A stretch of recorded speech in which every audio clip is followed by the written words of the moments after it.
Hi everyone, I'm Kim and you are listening to Unfiltered Wednesdays, episode number 2.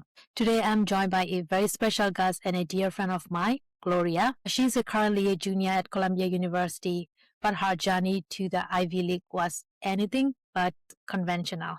We are diving deep into her transition, the mindset shift required to level up, the grit it takes to build a life as an international student. If you are currently chasing a big, impossible goal, this episode is for you.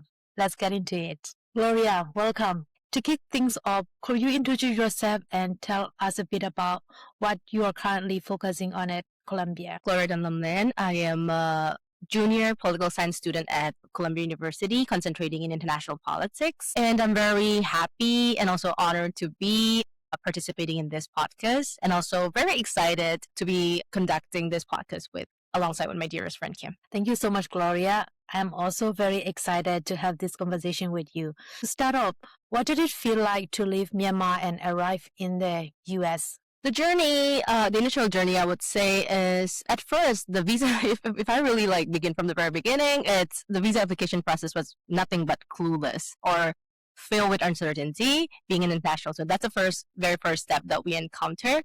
Application of schools, visa process. That was one of the big, I would say, step that we had to take at an international student.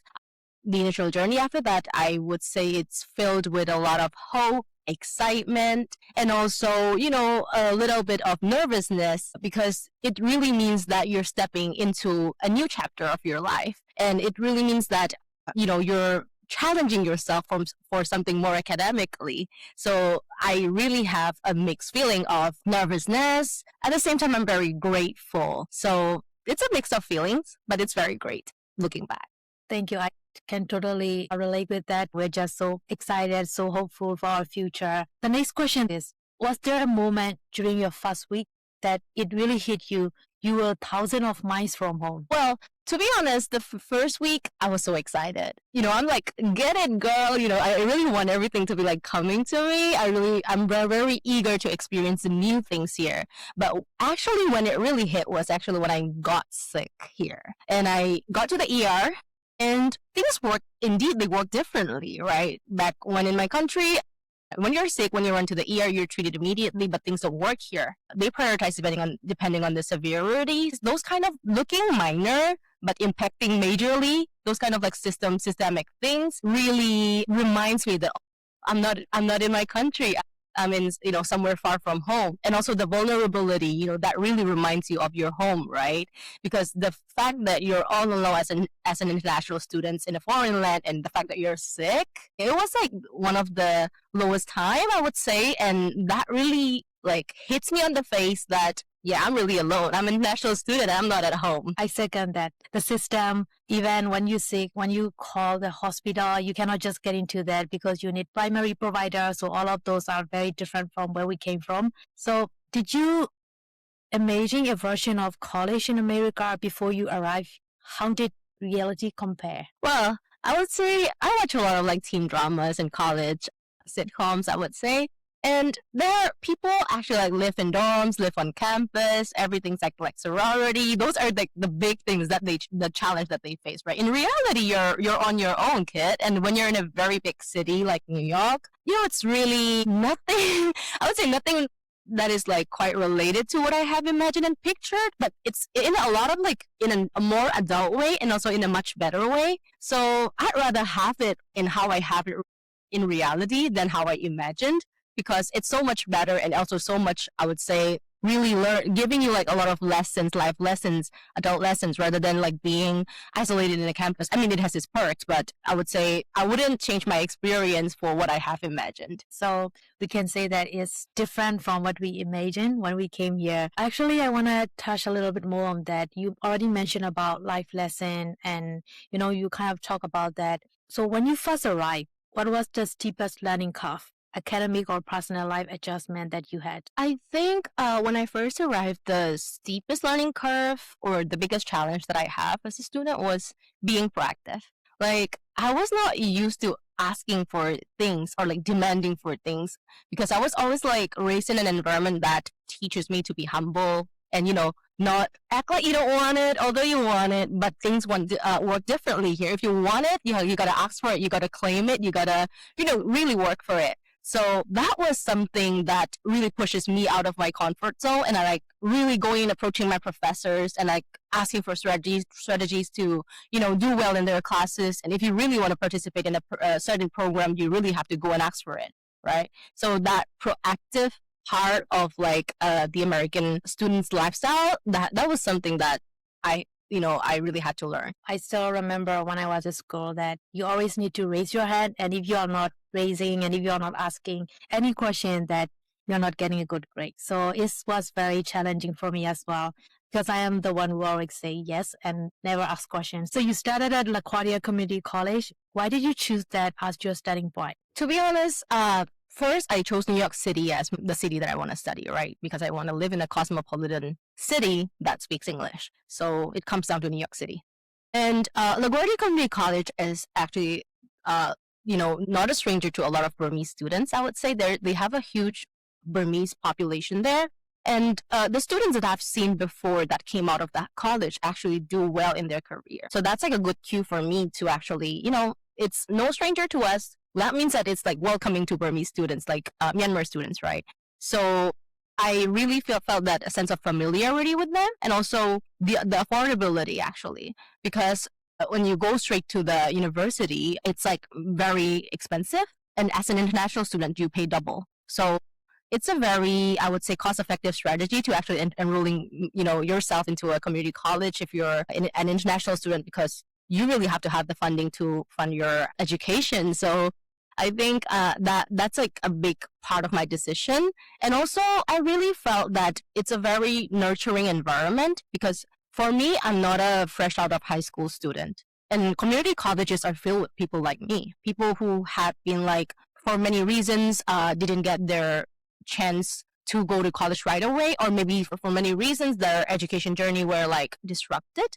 So I feel like that is an environment where I can actually grow and also blend in and get immersed, so that I can actually be ready to challenge for. So you did all your research very thoroughly, and you know what you want to do, and you also consider all the fact that you have to take risks. So that's really great, and I believe this is also very important. And now you are at Columbia. So at what point did attending Columbia shift from a dream to a concrete goal for you? I think since community college can also only like accommodate for 2 years, transfer is a must for any student who wants to pursue a bachelor's degree.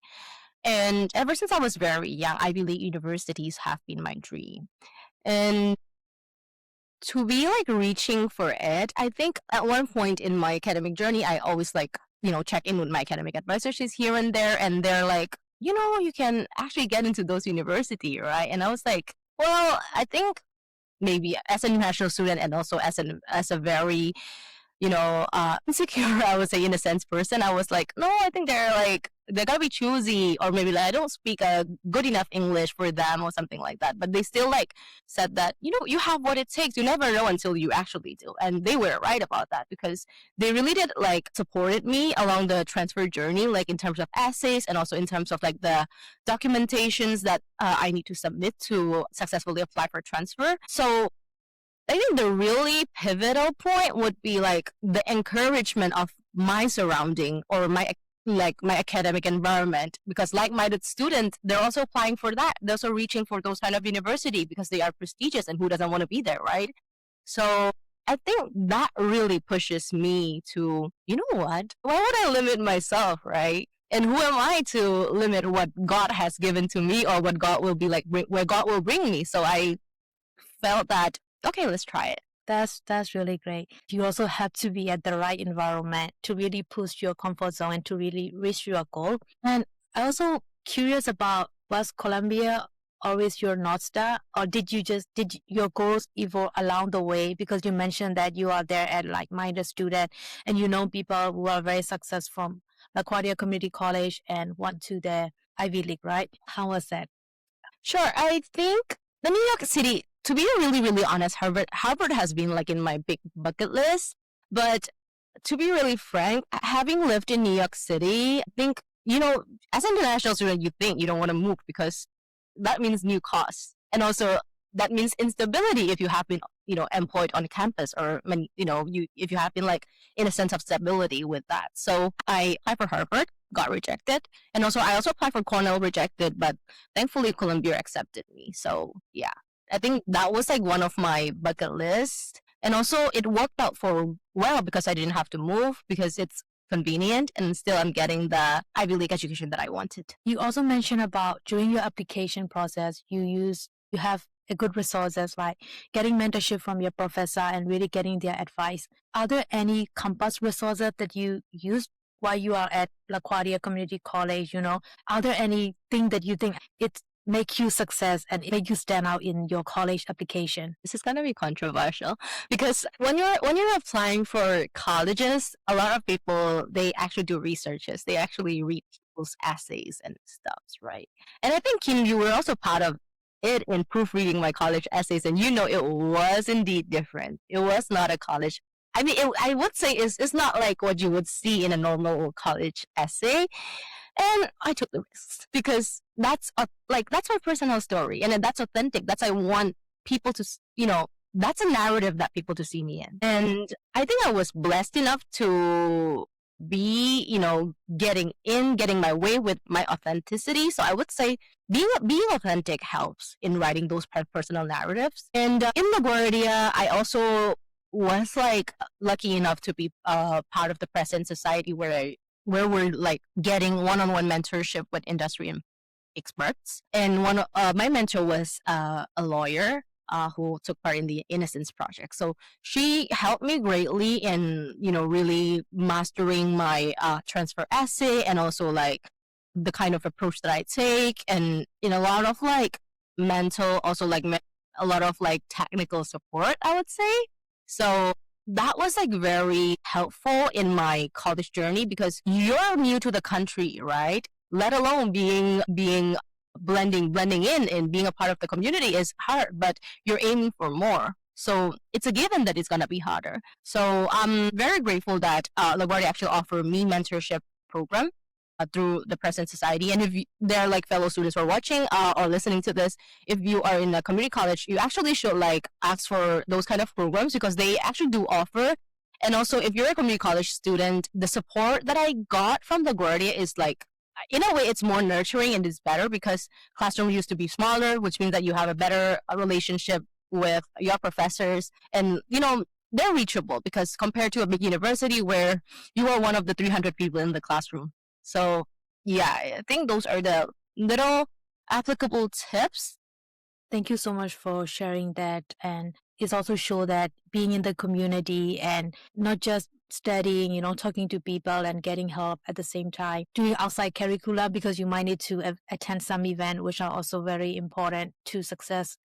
So how do you manage all of this without burning out? I'm sure that there's a lot of time that you will be so exhausted. Again, it really goes back to like inward like assessment, right? Sometimes there are many times that I felt that, what's so important about being an Ivy student, right? Why do you have to try so hard? Or why do I always have to be that 4.0 student, right? But whenever I look inside, I ask myself the question, like, do I really can I live with not being, the best? Can I live with the fact that I didn't try give my best, or like give the most that I can to this process? And the answer is always no, because I'm a girl who's like very ambitious, and I'm the kind of person who wants to challenge myself for more. So I think that kind of like greed, I would say, I mean, not in a bad greed, but like it's a kind of a greed pushes me. And also what helped me with the many things that I'm going through is probably faith. Faith also helps me, I would say, because whatever you believe in, you pour out your stress, having a sense of this deity, or that's like a higher being that is looking over me, that is so assuring, I would say. And also your friends and family, they matter, because I have a very uplifting girls that are surrounding me who are like-minded, who are also like trying their best to make their life better as an international student. So seeing them, learning from them, that pushes me further. That's really great. So you also kind of mentioned one of the things that I truly believe is faith. So you have to have faith whatever is your religion or whatever God you are believing in. And then at the same time, not to lose your faith and stay focused on that and not give up on that. It's very important to stay motivated. So now you are at Columbia. How do you maintain all of those, your grade and extra curriculum and everything? How did you manage that? I think, to be really honest, although like the most, I would say, put together person or the most like organized person, if you would ask them, they would always say they're also very clueless. They're just winging it. Everyone's just winging it. And giving yourself a little grace here and there helped me a lot, because when I first started my Columbia journey, I thought that, everyone has it together. I'm a mess. But that was not really the case, because you're only seeing a fraction of people's life and you're comparing it to your whole section of your life. And that is just like being really brutal on you, right?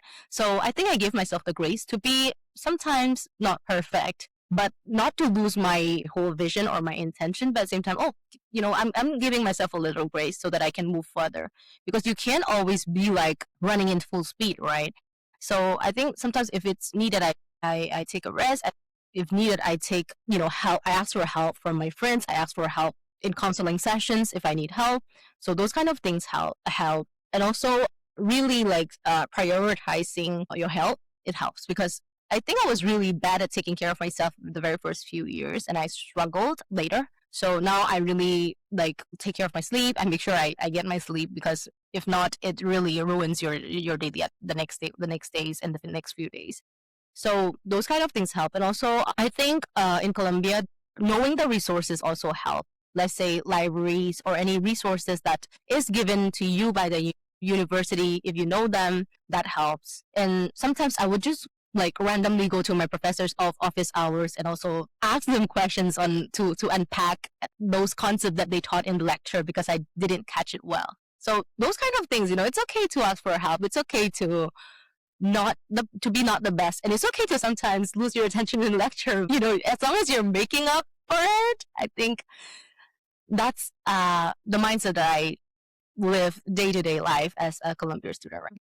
I'm really glad that you mentioned about giving yourself grace. I believe it is so important. Sometimes you have to take rest, and it doesn't mean that you have to, you have to stop doing what you are doing, but it's just so important to take care of your health, your mental health, and really give yourself a time to recharge, and which is also one of the most important. And everything you mentioned is very on point.